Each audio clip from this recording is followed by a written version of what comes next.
2015 година овие средства што беа одобрени за изградба на колекторскиот систем и уредувањето нешто които се искористени.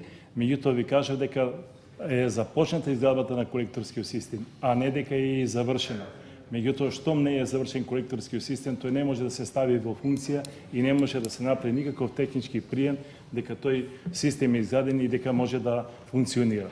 И затоа уште еднаш ќе повторам дека би се надврзувам сега на овој другиот амандман, дека всушност сега во овој момент на функцијата на колекторски систем и прочистителна станица која немаме, врши таа функција Кратовска река.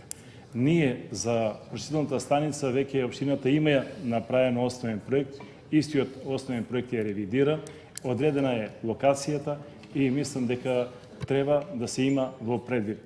Добро би било, пак уште еднаш ќе сугерирам, дека кога се изготвува буџетот, треба да бидат вклучени и другите министерства. И врз основа на една координација и на барањето од општините да се заземат одредени ставови. Дури мислам дека владата, пошто сме ние мала држава,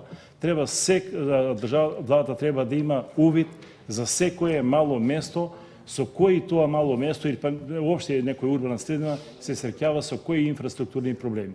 И само на таков начин ние можеме да створиме подобри услови за живење.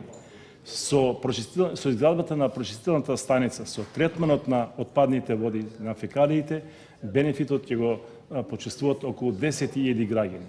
Сакам да напомнам дека со прочистувањето на отпадниве води и фекалиите, исто така и земјоделците кои живеат од нивните земјоделски производи, а се наоѓаат по течењето на Кратовска река, а тоа се жителите од селата Железница, Туралево, Филиповци, Кетеново. Од двете страни на реката имат бавчи и ја користат водата од Кратовска река. И со ова прочистена, од кога ќе се направи таа филтер станица, со таа прочистена вода, со квалитетна вода, безбедна вода, земјоделските производи ќе бидат многу поквалитетни. Така да мислам овие два дена што ги слушаме овде, дека скоро сите колеги зборуваат за обезбедување на средства за колекторски системи, за прочистителни станици, навистина ова е актуелно прашање што треба владата да заземе одредени ставови и на сите општини кои немаат прочистителни станици, колекторски системи да им помогне. Ви благодарам. Бидејќи нема пријавено друг